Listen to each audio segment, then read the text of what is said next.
Hey everyone, this is Sina with another episode of Into the Bytecode. My guest today is Eric Alston. Eric is a scholar in residence and a faculty director at the Leeds School of Business at CU Boulder. He's also a research associate with the Comparative Constitutions Project.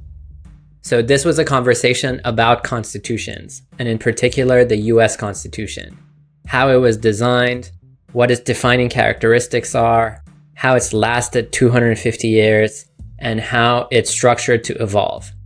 These are questions that I've become particularly interested in with both, with a background in crypto and the governance systems we're designing, but also with the bigger US election coming up and wanting to understand more deeply what's going on beneath the surface level conversations. So we talk about constitutions as fundamentally rules for making rules.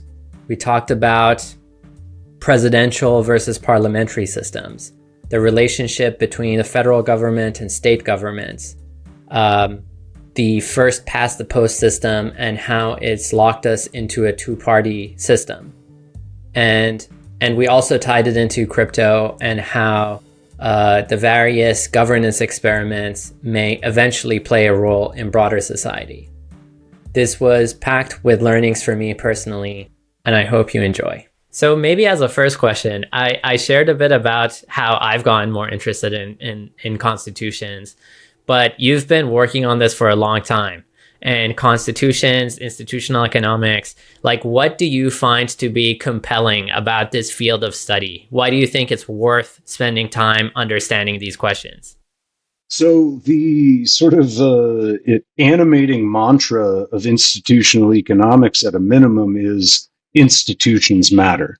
And typically within that field, a lot of the focus, because of the observability of them, is those formally articulated institutions that emerge from both private organizations, contracts, as well as all of the laws of government, up to and including the Constitution itself.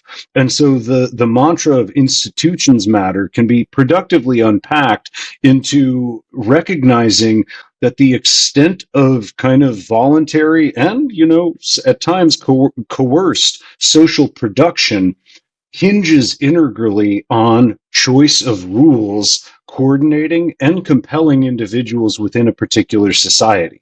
And so to me, I come from an institutionalist family in the sense that my father's an institutional economist. And so I've always been sensitive to the notion that our choice and rules matter. And boy, does a law school education help you understand the extent to which choice and rules can fundamentally determine outcomes for better and for worse. And I was fortunate enough during my time at U Chicago to work with one of the world's foremost comparative constitutional experts, Tom Ginsburg, both coding old Spanish language constitutions, but also ultimately applying insights gained from the study of constitutional design to a variety of constitutional reform processes around the world.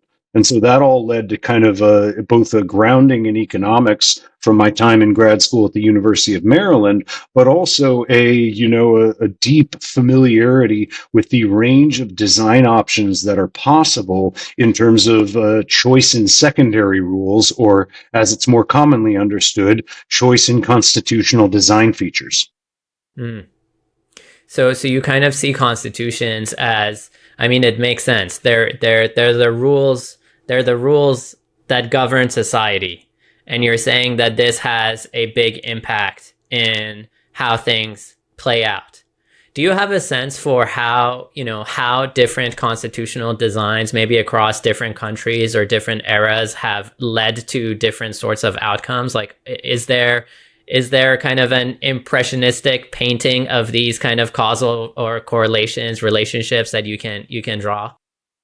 This is one of the most profound, and depending on who you ask, elusive questions in constitutional design.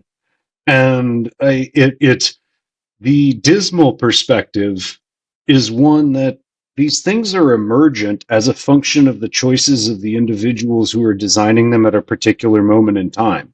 And a Nobel economist, Douglas North, he's somewhat infamous for, he was asked at a conference after winning the Nobel in Latin America, and someone posed to him, they're like, we believe you. Choice in institutions matters. So how do we get better institutions? How do we get the good institutions that some societies enjoy relative to others? And he immediately quipped, get a different history. And so this is very vexing because I wish there was a perfect constitutional module that I could insert into every country to make war go away, to make different conflicting interests go away. The problem is it's not that simple. And certain elements of our Constitution that are not, universally loved are the extent to which certain minority interests, those of states, are protected as against other larger, certainly more populous states. And so those who are like, it's all supposed to be about democracy, say, why does Wyoming get equal representation to much more populous states? And to me, it's a function of the fact that even at the nation's founding, there were sufficient disparities in terms of the underlying demographics of the different, pretty disparate regions that were trying to unify in the face of external aggression. And so those smaller regions were very concerned about the effects of, a more just strictly democratic representation rule, because they're like, we can see down the game tree a few generations, and eventually New York will be telling us what to do on every margin, and we will not sign up to a constitution that is designed that way, because we can see far enough down that particular game tree to understand those outcomes. And so, I mean, another, more odious provision in the Constitution also reflects the status quo of the colonies at the time the nation was founded, which was many of the colonies were slave-owning colonies, or they relied integrally on enslaved persons, and they were not willing to agree to a constitution that didn't countenance that reality. And to be very clear, I consider those provisions to be odious, and I'm very glad they're gone. But again, they wouldn't have been able to broker voluntary agreement among then independent colonies if they didn't sufficiently countenance the different interests that the Constitution was intended to unify and ultimately productively coordinate. Mm-hmm. Yeah, so I hear your point that in a very real way, we're rooted in our history. Each case where one's designing a new constitution, you're kind of you're connected. They're connected to their past in a way that they can't step out of, and you have to design within those limitations. I'm curious, are they kind of granting that? Are there because at some level we're talking about a structure, like a meta structure for designing the rules of society, iterating on those rules, and kind of enforcing those rules, right? That's what we're talking about at the highest levels. Are there certain principles to what we've learned, how that works best, maybe drawing from the different examples that we've seen through time? Absolutely. And to me, the only qualification I would make to your characterization is generally constitutions are understood, those governing public governments, are understood to be the most profound and important example of what are called secondary rules. And so generally, it's not thought to be good for a constitution to contain primary rules, or what is properly the province of legislation. And so a different way of characterizing secondary rules is they're the rules about making rules themselves. And there's something very important lurking within that recognition, because it helps to understand the emergent features that are almost universal in constitutions. And I'm in a slightly controversial camp, which is I view, many private organizations, including those coordinated by blockchain networks, as having their own constitution, whether or not they call it as such. What on earth do I mean by that? Well, to me, within human social groups, eventually people have a sufficiently aligned purpose, whether it be the disparate colonies at the United States founding, or whether it be a group of people coming together to say, we want to create a DAO to purchase the US Constitution. Both of those are groups of people that say, we have this thing that we want to do together. That's called collective action. And so to act collectively, you tend to, above a certain size, need an organization in order to pursue your collective aims as a given group. Otherwise, you're just a random group of people that, may act independently, but there's no way to enforce rules absent some type of constituted organizational shell that has the authority to articulate and enforce those rules. And so an organization here we could almost define as a thing that has rules and meta rules for advancing, changing those rules. Precisely. And so you might say, well, why do you even need this thing called secondary rules? Can't we just get down to the business of articulating primary rules, since those are the ones that are actually like bearing on conduct and ultimately, doing the thing, if you will? But there's several problems with that, which is to say that within any group, if you don't articulate a decision rule for a particular decision, and any decision that's contentious, and those are kind of, to me, the essence of what makes governance within any private or public organization. But imagine a contentious decision within any group, and we haven't decided on the rule that will say, this means we have decided we're going here for dinner as opposed to here for dinner. And so, absent that, when the group that believes they're going to be in the losing the decision relative to their preferences, at some point their strategic incentives become, well, we've never decided on this was being a simple majority decision, and so this is an important enough decision that it should be, absolute majority, or like at 2/3 or 3/4. You pick the higher threshold that's much higher to obtain, especially when it comes to truly contentious decisions. And so that indicates the need that you need some set of secondary rules to be agreed upon before you can actually decide on primary decisions. And at some point, you want to write these rules down. Is that in a group of 5 people deciding to go to dinner?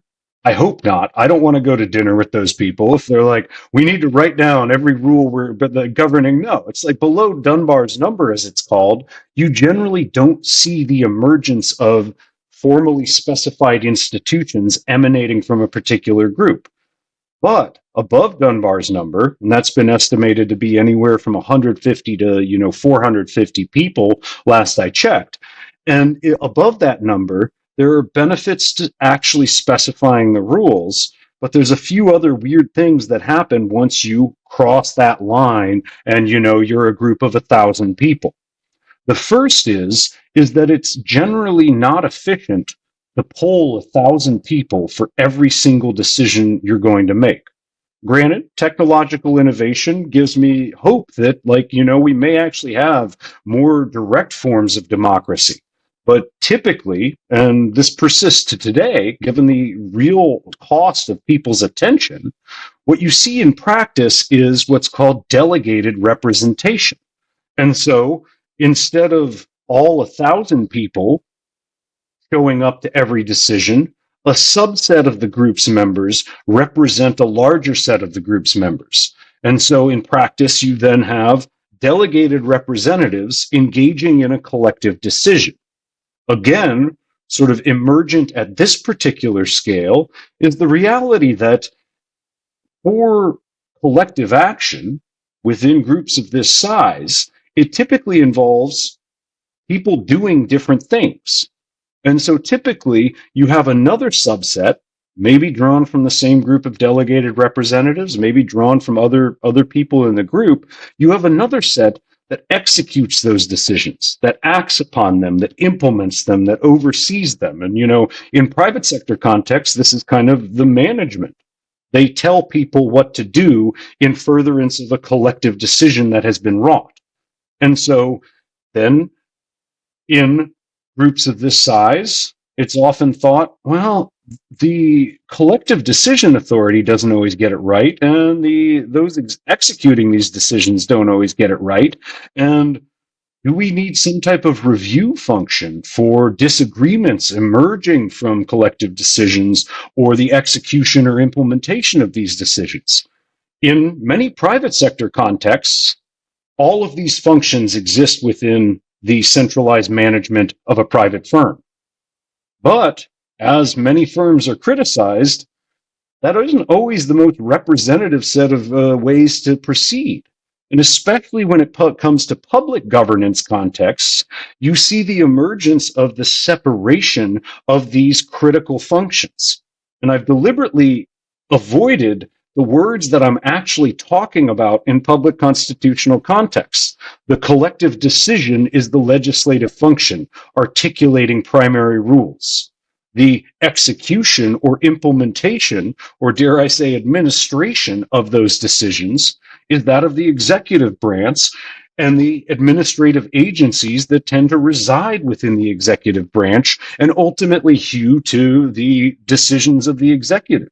And finally, the review of these decisions for consistency with the secondary rule set or the Constitution, and the dealing with disputes that emerge from all of these actions being taken in furtherance of a particular collective decision, that's naturally the judiciary.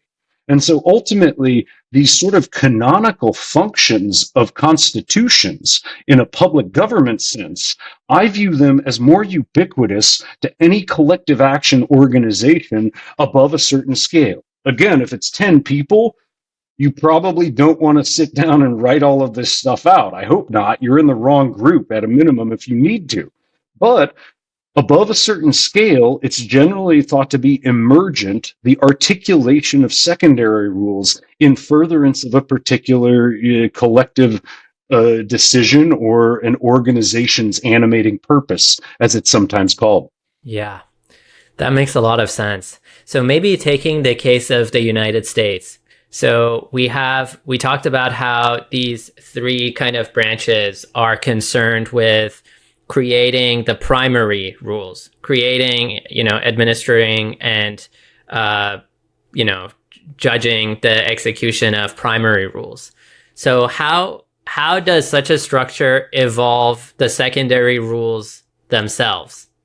When do you choose to go and litigate the rules by which the whole system is architected?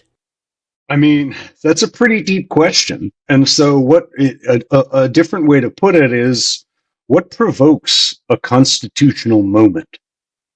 And so it's often, to me, a very iterative emergent process. And so this is kind of like, the points made by Doug North, to which I referred, which was your history is likely to greatly determine when certain key things happen and what form they take, including the emergence of a constitution. And our nation had a failed pre-constitution, if you will, called the Articles of Confederation. And so it wasn't even our first cut at trying to find a rule set that could sufficiently coordinate the disparate colonies in furtherance of those set of shared objectives that truly resided at the national level relative to the disparate interests that animated the various colonies at the time. And so it's often provoked by external events in particular. So the threat of invasion by, a foreign army, and it wasn't, to me, a specific, this army is going to invade on this day and we need to get our act together. It was more that we were facing pressure from Spain as a colonial authority in the South and France as a colonial authority in Canada. And so it was generally thought that some measure of agreed upon collective funding of national defense was actually necessary to create enough of an army that neither of those greedy colonial powers would instead think we can just sweep down there and grab all of this valuable land and make those colonies our own. And so to me, that it wasn't a specific moment that you can say this is the thing that led us to constitute. It was more a general set of external pressures creating a growing recognition of maybe we need to band together, especially now that we're independent from the colonial authority of the Crown and Britain. That makes sense.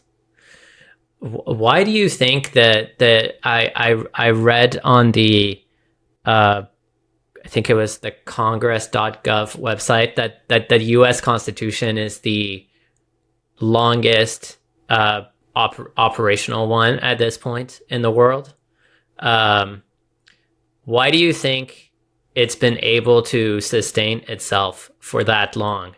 Which is a kind of a surprising thing if you just kind of start from the fact that designing a system that works for the kind of idiosyncrasies and the, irrationalities of human beings at scale over 250 years when, the world is completely changing across, technology, how society is organized, on multiple very real dimensions.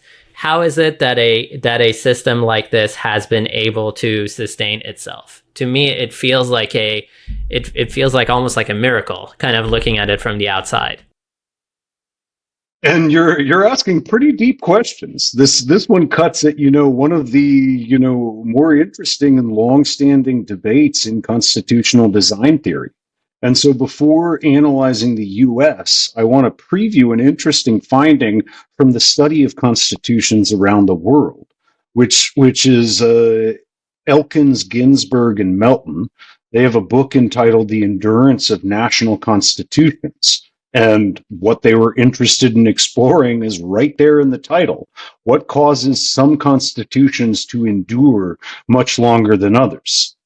And what did they find is at least one determinative factor? So they're not saying this determines it in all cases, but persistently at an empirical level, what they identify is a strong relationship between constitutions that are too hard to amend, too rigid, if you will, and the likelihood of wholesale constitutional turnover. So you need some measure of flexibility to adapt to all of the change to which you were alluding, is the narrative that's out there in the comparative constitutional design literature. But granted, I suspect that sweet spot of change is not the same for all countries, because these are in part an emergent set of rules that have to reflect the needs of pretty widely different, national units. Some nations have over 1 billion people, and some nations have, well south of 1 million people. And so to believe that the same flexibility rule is identical in all instances would be to mistake this kind of emergent notion that I've already belabored in this conversation. And so that being said, that poses a deeper dilemma associated with your animating question here, which was, why has the U.S. Constitution endured so long? Because we do not have the amendment rate that most nations that have enduring constitutions display. So that's a persistent puzzle in constitutional design that, unsurprisingly, many scholars have remarked upon. And to me, I suspect, given that many of these explanations I'm about to give you have different ideological flavors, I suspect we don't know the whole answer. And so on the one side, there's a lot of benefits to stability and certainty, especially as mapped to a common law legal system. And so one explanation, and if you tend to be more market-oriented or more conservative, the explanation is the common law is great. It allows incremental tailoring, parties at their own cost bring things before the court, and as novel circumstances emerge, you get applicability or tailoring in that way. So maybe we don't need to alter our fundamental rule set so much as, allowing the system to work as intended within a fundamentally stable rule set that provides all participants certainty. However, that is by no means the only explanation for the endurance of the U.S. Constitution. Another piece I find quite interesting by Emily Zakin and Mila Versteeg is American constitutional exceptionalism revisited. And this one takes a very different tack. They say, yeah, look around the world, a lot of flexibility, a lot of specificity in constitutions. One might well look at the U.S. Constitution and say, weird that it's endured so long, given that it's not that flexible and not that specific. However, their point is an important one in my mind because it reifies the extent to which we are a federal nation, which is to say every state has its own constitution. And so ultimately, what that means is the tailoring that many other nations experience at the national level in terms of adjusting or making more specific over time, that tailoring in the constitutional document, their argument goes, is occurring at the state level. And so state constitutions are much more specific. They're amended at a higher rate, and understandably so, relative to the consensus that would be needed in our very, very rigid constitutional document. It's among the hardest to amend in the world, and our amendment rate displays that. The other margin that's important to note in this debate, and again, there's considerable disagreement about whether this is a feature or a bug of this system, is if your constitution can't be amended and you continually have new circumstances that provoke a need to adjust it in some sense, a lot of that responsibility falls on the Supreme Court in our nation. And so that means they consistently interpret the Constitution in light of novel circumstances, conflicts that were never, predicted at the time it was drafted. Although, depending on your perspective on the Supreme Court in general, as well as the current Supreme Court, again, you might be like, they're not doing a great job, or at a minimum, should we be giving that particular body of judges that are not directly elected, should we be granting them that important of a constitutional power, if you will? Mm-hmm. So in a way, because the core constitution itself isn't that flexible, the job of making these, you could say smaller amendments falls to the Supreme Court in a way. Yep. I mean, to give but one example, does law enforcement need a warrant in order to put a GPS tracker on your vehicle? Or is your vehicle something that's just out there circulating to where it's not an unreasonable search and seizure of you or your property to just stick a little device on your vehicle? We obviously did not have GPS tracking at the time of our nation's founding. And so that one just nicely illustrates the interpretive role that the court has to come to command. Yeah. If someone were to ask you, like, looking at the US system in comparison to other systems around the world or through time, what are its unique characteristics, like its defining characteristics, if you were to someone who's trying to understand how this thing works and what defines it versus what else is out there? I mean, there are certain structure of government choices as well as electoral choices that are just, are you in a parliamentary or a presidential system? Right. That at a fundamental level is, but there are many other presidential, systems. And so I wouldn't say that's unique to the United States, but these are deep questions that you're like, hey, what kind of system is this? What kind of government are they creating? And to me, one of the biggest ones is it parliamentary, which means the legislature technically is supreme over the executive, Or is it presidential, which means in our system, the president can veto the legislature, even if the legislature agrees sufficiently, they can override that presidential veto. And so how much presidential power is accorded or how much executive power is accorded is a big distinction between parliamentary and presidential systems. Another major design choice is how do you vote for those delegated representatives who make collective decisions on behalf of the larger group. We happen to have what's called first past the post, single member geographic districts that elect their representatives. And that is thought to be, among political scientists, the reason we are locked into a two-party system nationally.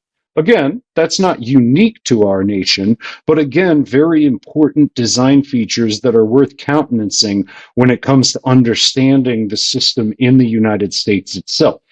Another major question, and the same scholars I've been discussing, whether they be political scientists or, constitutional lawyers at different law schools or even institutional economists, don't fully agree on whether we are too federal.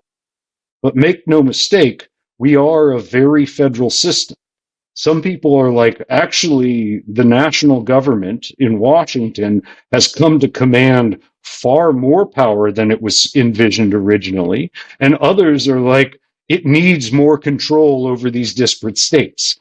But make no mistake, the reason that debate is occurring is because as, conceived at our nation's founding, a major design choice surrounded the residual power to legislate.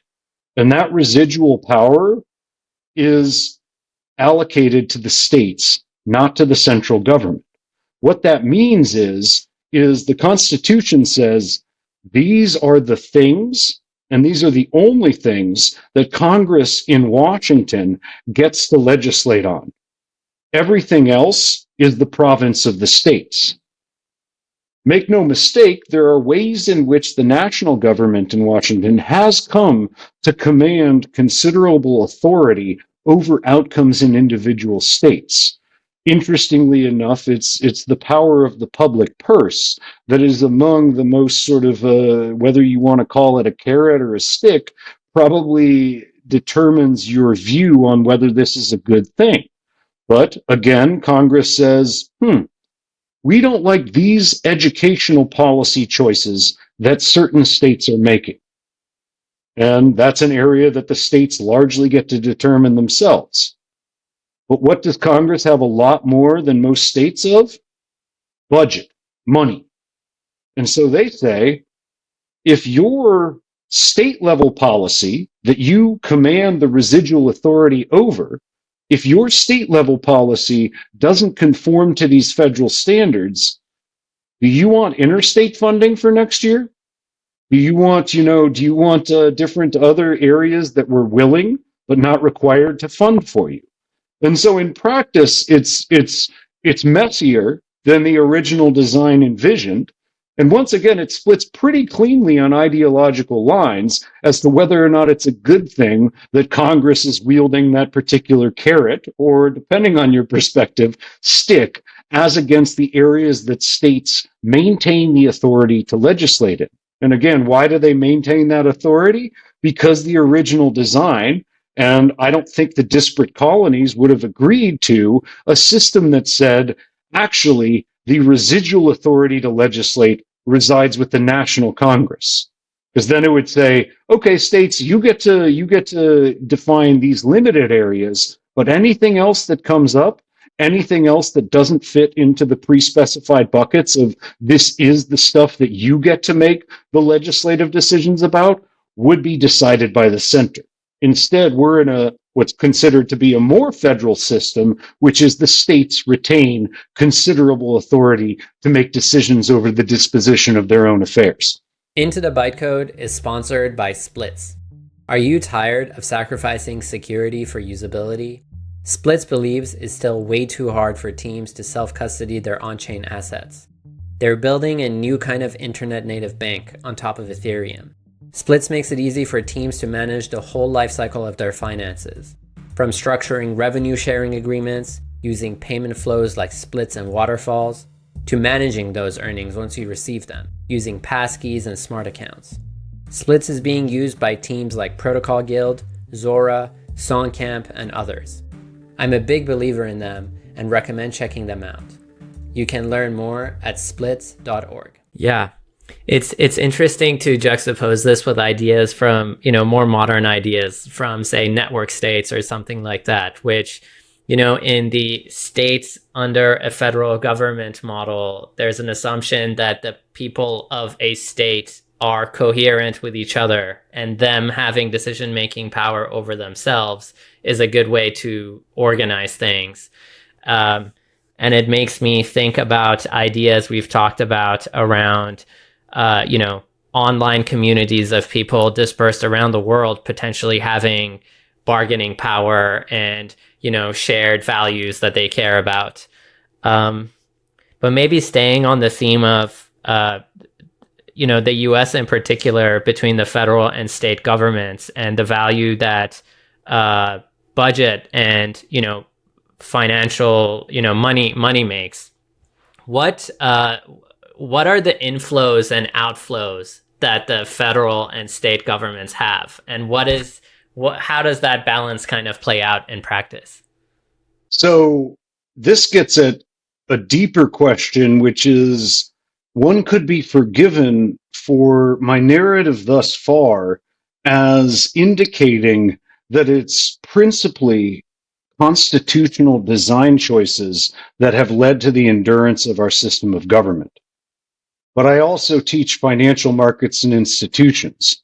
Monetary and fiscal policy are major considerations within that course in particular, because all of our financial instruments are denominated in dollars, and therefore the stability of prices that those instruments are denominated in is a fundamental input to their demand, which is, if you're, and I mean, this is even seen in cryptocurrency environments, past a certain level of price volatility, the usefulness of something as a pricing instrument itself starts to deteriorate, because it's like, if Bitcoin is worth, $20,000 one year, and then a year later it's worth $65,000, then saying that it's, pricing things in Bitcoin is like kind of weird, in the sense that one Bitcoin was so radically different from one year to another.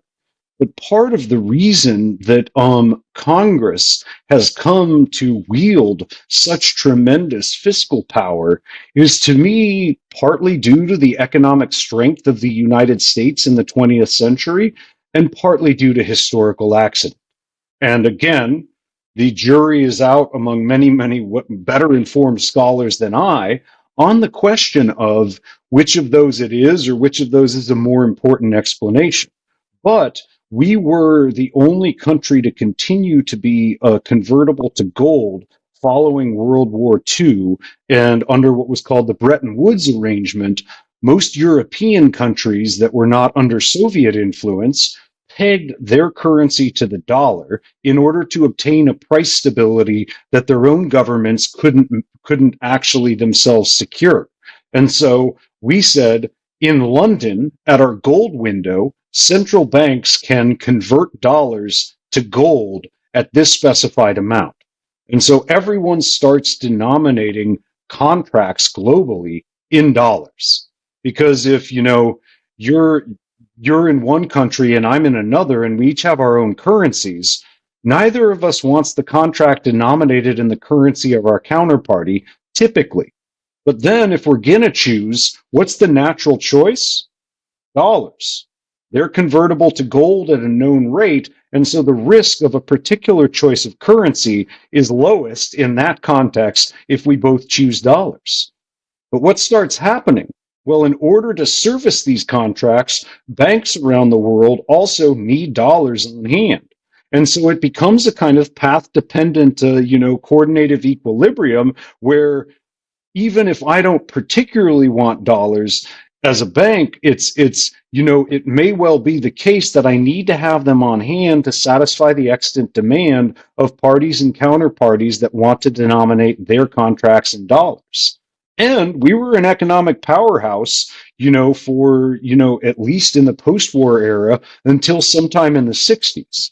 But interesting things start happening in the 60s that meant our balance of payments flipped because other countries became manufacturing centers. Europe started clicking on again. Japan starts, making many, many goods for the world market. And we start engaging in different, more and more expensive wars, first in Korea and then in Vietnam. And so we start issuing dollar obligations at a level that cause people to start wondering, do we actually have enough gold to satisfy all of the dollars that are in circulation? And so the European countries that are still tied to this arrangement, they increasingly are sharing the burden of maintaining the gold price in floating markets in order that it's not sufficiently removed from what the dollar is pegged at by legislation. Until finally, some of these countries are like, why are we spending a non-trivial sum of our budget to, support the strength of the US dollar as pegged to gold? And increasingly, our government is like, a lot of other countries are issuing far more currency than us and far more debt obligations than us. We can't do so because we are tied to the gold standard. And so finally, in the early 70s, Nixon kind of acknowledges the reality that was increasingly becoming apparent to many, many observers of the system and says, dollars are no longer convertible for gold for settling, between cross-border payments in London. And so at that point, though, everybody is using dollars for, sufficiently large cross-border transactions around the world. It has become the reserve currency of choice. Again, depending on your perspective on the very stylized narrative I just gave you, because there's a lot of interesting, complex history lurking therein. But depending on your perspective on that narrative, it's either historical accident or the strength of our economy at a crucial period when the world was coming out of the Second World War. And so, that being said, what that means now is the demand for dollar-denominated instruments, especially treasury bills, is enviable. Many, many people consider this to be what they call the exorbitant privilege, because in a sense, the coordinated equilibrium of the dollar as the reserve currency of choice globally means we get to debt finance our public policy objectives in ways that, frankly, no country can compete with. And I need only point to our current debt burden as evidence of that fact. And so this long narrative began with your question of, how does Congress at the national level wield such fiscal power over states? It's because the Treasury issues the nationally denominated debt instruments. Make no mistake, some states have considerable debt burdens that are themselves of concern. I mean, I think Illinois was in this position for a long time and may still be, as well as California. But many people believe that the reason that those states are themselves able to issue so many debt instruments is that, do you believe the federal government will allow California to go bankrupt? Or will they just assume that debt as a function of, and to make no mistake, it's not just the path dependence of this system. We continue to be able to economically grow and innovate as a nation in ways that are, enviable around the world. The AI boom seems to be squarely situated in the United States. And so part of those purchasing independently our treasury instruments, our T-bills, if you will, those purchasing them are making a calculus which is future ability to pay those debt instruments, as well as future willingness to pay those debt instruments. The second margin is one that has caused several downgrades in our debt rating because of the debt ceiling standoffs that we see at the national level. That hinges on the willingness to pay. But the ability to pay generally isn't in question because we have managed to continually innovate and generate, transformative technological innovations that are demanded the world over, which means we have consistently grown economically in almost every period. Yeah, fascinating history. So to bring it back to the point in the balance of power between the federal and state governments, because Congress can issue federal debt, it means that it basically controls the budget that it controls kind of outweighs what the states would have on their own, and so it's really it's a fiscal glue at some level that ties the states together under this federal government. That's one of the most important margins, and was pursuant to our preceding discussion about the carrot or stick that the federal government is able to wield. But pursuant to our earlier conversation about the continued jurisprudential interpretation of our Supreme Court, there are other really important margins by which the federal government seeks to better control outcomes among the disparate states. And I'm directly referring to the administrative agencies located in the executive branch. And so a more deferential court to the administrative agencies says, is there any rational basis for this rule? If so, this rule promulgated by, say, the Environmental Protection Agency, or you name the agency that's seeking to regulate a particular class of activity in society. Prior to a recent decision, that was a pretty gentle basis by which the court reviewed the decisions of our administrative agencies. But following the recent decision that overturned what was called the Chevron doctrine, from which this rational basis test came from, now the court is empowered to police a bit more aggressively the question of whether these rules are justified given the extent to which they apply over every citizen in our nation.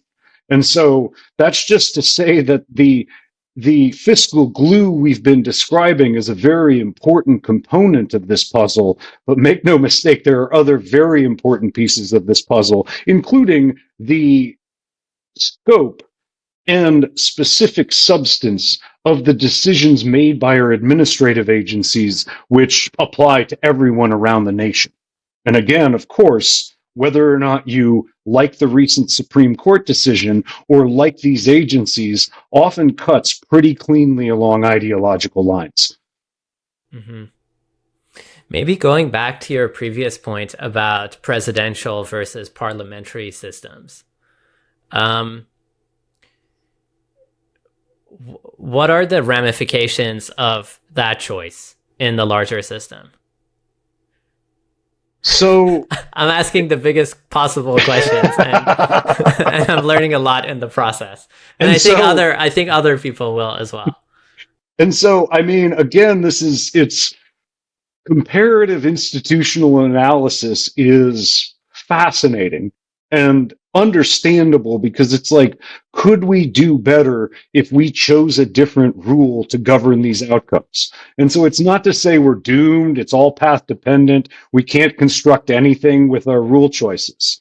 But I do consistently maintain a refrain of humility, because we often over-index. Because there's not enough data points, right? Like there's like a handful of cases, and they've all been kind of over-determined by their past. And so we have to be careful about drawing kind of too broad of a conclusion based on what's happened. Yep, we never have the counterfactual with history, and that is just maddening. We currently don't have the ability to nearly infinitely parameterize a simulation to say, okay, these are all the relevant factors of this one decision, and we see what happened in the one case, but let's run it with every possible permutation of these factors to truly identify the rule in question. And to me, a very brief foray on this question surrounds before I get to the distinction between presidential and parliamentary, to some limited extent, surrounds the decline of littering in the United States. And so what you see is following the, especially sort of the signal publication of the Silent Spring, saying we are not appreciating how much we are destroying our natural environment, and shouldn't we care more about our natural environment? The title evoking the fact that the birds aren't coming out in spring because they're all dying from the chemicals that we're dumping into our environment. And to me, around that time, we start to care more about the environment as a society. And so around the country, you see the passage of anti-littering laws. And in the subsequent decades, littering falls pretty cleanly in most places. And so naturally, you'd be like, this is great. Our anti-littering laws are working. But from the perspective of enforcing an anti-littering law, a police officer needs to be present and needs to be sufficiently motivated to enforce on what is thought to be a relatively minor crime compared to many of the crimes that police officers pursue. But what did I begin this little mini digression with noting? Our social values were changing, which is what led to the institutional change. So what else is certain? If I'm somebody who still likes and wants to litter, I'm more likely to be surrounded by an increasingly large number of people who are like, actually, no, not down with you littering, completely against that, to where I might just say some things to you about your bad behavior. Or I might actually ostracize you. You're not invited to the next party because you're the kind of person who litters, and we frankly don't want you around. And so alongside the rise of these anti-littering laws is just a deeply changing set of social values where we came to value the environment far more than we had in times past.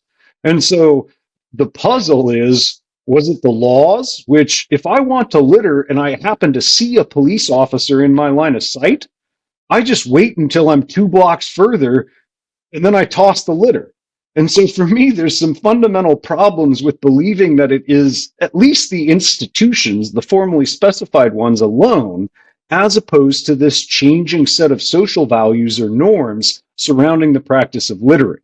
And so just assuming that because, hey, we passed a law at this time, and then the behavioral outcome we were hoping to influence changed following the passage of the law, that is not sufficient to understand the actual effects of that law. But that means analyzing this stuff from across countries becomes like one of the more maddening challenges in empirical causal inference in existence. And so it sorry for that digression, but it totally makes sense. Like the laws themselves are potentially an expression of something underneath them, which is the changing kind of social behavior and norms and culture. Precisely. And a spicier take than littering is, would we have been able to pass the civil rights legislation if enough people weren't starting to hate racism in all of its forms? And so I'm not saying, the civil rights legislation did nothing, to be very clear, but it is, to me, I'm like, I like the fact that our society was starting to wake up to the fact that racism was odious. And so absent that awakening, we never would have been able to pass the legislation in the first place. Yeah. Maybe there will be something similar in the future about, say, how, eating animals or animal products or something like that, which would completely, regulating that today would completely not fly because it doesn't fit with our social norms. But at some point in the future, if it did, then the law could, help formalize it in some ways.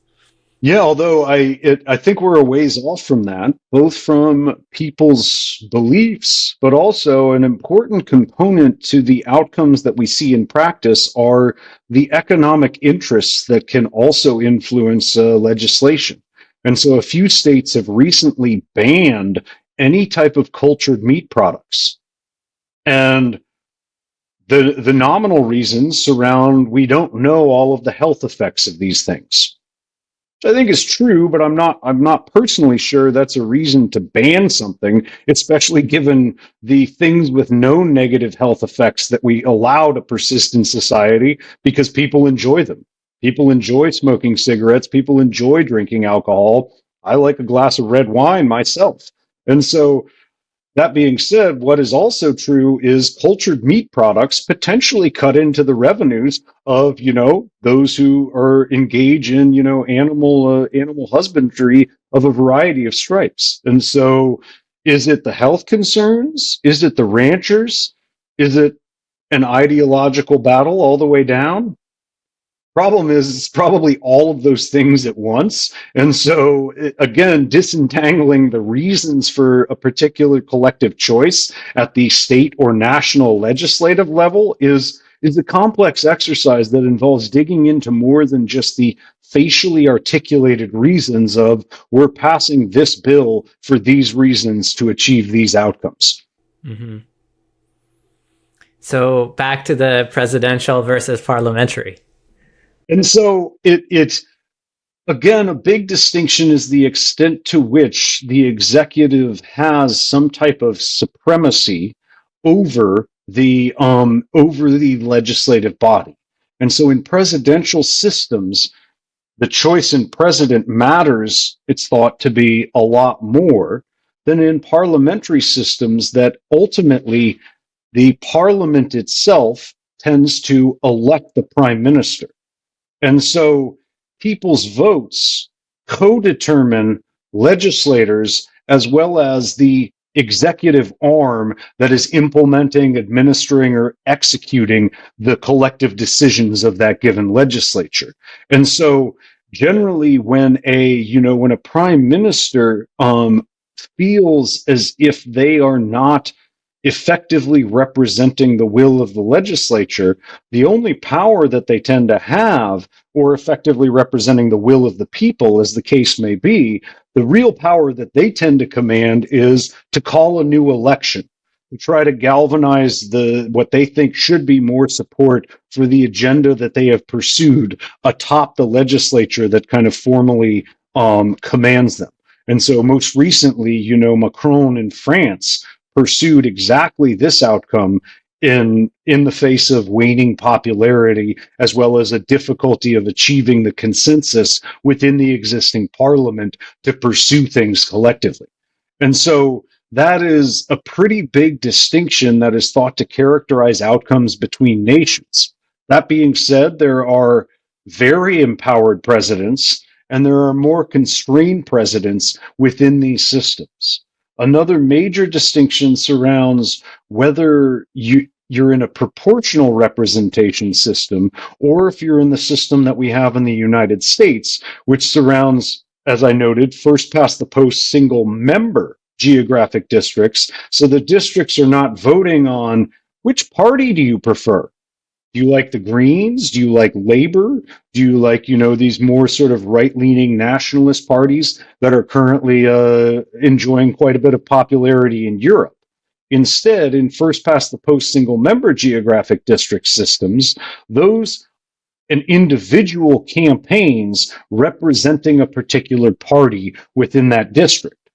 But I love the example of our electoral system because it emphasizes the extent to which institutional choice has both intended consequences as well as unintended consequences. What do I mean by that? Well, I alluded to the fact that we have a two-party system in the United States because of this particular choice in electoral system. The problem being is, at the time of our nation's founding, they were concerned about consolidating power in the center. They were also very concerned from, the Federalist Papers about the dangers of persistent factions. Given that, I do not think it would have been possible for them to choose a system where people voted on a party as opposed to voting on an individual that represented their region, their district, their location. And I mean, these places were disparate. They were far away from one another, and gosh, can we forget how hard it was to communicate across distances. I was doing some work in Ecuador studying the implementation of their constitution. And while I was there, they abolished a law. They got rid of it. This was in, 2013, which said, when the national legislature passes a law in Quito, It comes into effect in this province in 12 days, in this province in 22 days, in this province in 28 days. Don't quote me on the exact numbers. This is just an illustration. But I was like, what is going on? This is like the weirdest like provision I can imagine, which is why would you have this like staggered rollout of a law that's supposed to bind everyone at the national level? That's how long it took someone on horseback to ride from the national capital in Quito and post the law on paper in the town square that was the capital of each of these provinces. And so to me, it's like that was identities were so fundamentally regional and fragmented at the time that our nation was founded, and that, you know, certainly that this law was passed in Ecuador, to which I'm alluding. And so ultimately, I don't think we could have chosen a different system of representation because the colonies were skeptical of centralizing authority in the federal government. Coming from their experience with the crown in England, I get where they were coming from. They're like, let's not have that thing. And they had fundamentally kind of regionally based identities, and they were skeptical of parties. And so I think that the choice they made makes sense. But the problem is this leads to what's called Duverger's law, which is the first past the post single member geographic districts almost everywhere around the world converge to two-party systems. And so we're stuck in a two-party system, whether we like it or not, even as some people might well prefer a proportionally representative system, which tends to co-move far more often with parliamentary systems in practice. So maybe for our last few minutes, pivoting the conversation slightly to come to blockchain systems and crypto, which is where you've been partially focused for the last many years, at least since 2019, based on the papers I've seen you write over the years. So, you know, in one of the things that we've been experimenting with in crypto is to build governance systems from the bottom up, right? Based on governance systems that are native to the internet, that where the kind of individuals have private public key pairs that allow them to vote in an online setting, where we can group constituencies in different ways, have different rule sets for how we vote for different things, how these votes can be, you know, litigated. There's all sorts of structures that we've experimented with. And one of the kind of thoughts that I and other folks have had is that in some sense, we have this experimental crucible where we've been speed running a whole bunch of different experiments in this very modern kind of internet native setting, and that there's a possibility that the models that were coming up here can at some point be exported to broader society and find use outside of this blockchain ecosystem. Do you kind of see any credibility to that idea? Or, you know, how do you think the kind of governance experiments that we're running here, what do you think their impact will be in the fullness of time in how just humans coexist together on this planet? And so I'm ultimately at a scale that most investors are not excited about, but I am ultimately bullish on these experiments to which you're alluding. And to me, what is undeniable is our lives around the world, maybe not identically to the same extent everywhere, but certainly, you know, in the Western world and in many other parts of the world, they're increasingly being mediated in digitally networked contexts. And in early days, for a variety of just, I think, functional reasons, networks were highly centralized. And fundamentally so. And ultimately, that means they can be they can shut off access. Your bank can say, you cannot access your bank account. We've altered the permission settings for that particular account in our database, and ergo, you can no longer log in. Or they can freeze your account. So you can still see all of the information, you can access it, but certain key permissions have been tweaked in the sense of you can no longer transfer money or perhaps even receive money to that account. And make no mistake, there are a variety of contexts in which centralized database administration makes sense.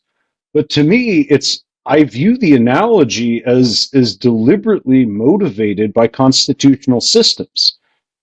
China consistently criticizes the United States for not getting its act together politically. We have a hard time deciding on anything at the federal level. And for many people, that is a feature, not a bug, of a constitutionally constrained system of public governance, where it's like it does take longer. We have to get the assent of all the states. We have to compensate property owners if we want to build an interstate through their farm. We have to do a set of things precedent to just acting executively. China's like, we want to do the thing, we do the thing. And these other considerations are secondary compared to the hyper centralized will of the state that is vested in the Communist Party there. And to me, I'm like, I don't want all of our digitally networked contexts to be hyper centralized. I want different models for how our digital lives can be coordinated, to me, ideally in a way that's equitable, sustainable, and representative of those being coordinated within those systems. And to me, what I don't believe is the only model that should predominate into this increasingly digitally mediated future is one that should be fully centralized database administration, because to me, it's the emergent nature of constitutionalism as being more decentralized in more places is one where I do not believe it's a coincidence that the nations that have what is called constitutionally constrained government authority are ones where the levels of social prosperity are much, much higher relative to the dictatorial autocrats that we also see in many places around the world. And so I think the experimentation that you're describing is exploration in how we might, understand the trade-offs associated with more decentralized, more distributedly governed network authority, if you will. And my belief is we will ultimately, in certain important contexts, be able to achieve a lot more when we have networks that are governed in these distributedly intermediated ways. And the fact that these payment networks are actually coordinating the ability of people that don't know one another to transact all over the world, I think that's really impressive. It's not to say that we're perfect. It's not to say we need all 4,000 cryptocurrency or however many are listed on the CoinMarketCap list. But to me, I think this is a space of institutional innovation that's important and fascinating and can be understood through the lens of constitutionalism itself. Mm-hmm. So you have this intuition that moving from, centralized models where the executive has unilateral power to more distributed models where there's a system of rules and checks and balances on the executive, that ultimately leads to more prosperity within those systems over the long run. And kind of blockchain-based systems have an opportunity to bring this into the digital domain. Absolutely. And the only caveat I would add is sometimes people hear prosperity and they're like, it's all about profits or all about economic activity. And to me, it's social flourishing. I care about economic indicators, not because I just like to watch number go up or like to be Scrooge McDuck on top of my pile of dollars. It's because these things co-move in really important ways. And so the scope of human choice that is available in more prosperous societies is so much greater. And so to me, it's ultimately, and the downturns associated with periods of economic decline, what we see there is drug abuse goes up, suicides go up, spousal abuse goes up. And so for me, a lot of more important social outcomes co-move with those things we can quantify as a function of our voluntary activity pursuing our collective objectives in private organizations. Yeah. Maybe putting aside the digital domain and cryptocurrencies and just taking, smart contracts as a kind of mechanistic thing, that as a tool that we now have. Do you think that they are in any way going to impact kind of traditional political systems? Like if we look at how the US is governed, say, in 50 years' time, in what sorts of ways do smart contract-based systems play a role in there? So the features of smart contracts that I think are so cool are at a very broad level: transparency, finality, and what those two features can do when used to implement particular mechanism design schema in contractual vehicles.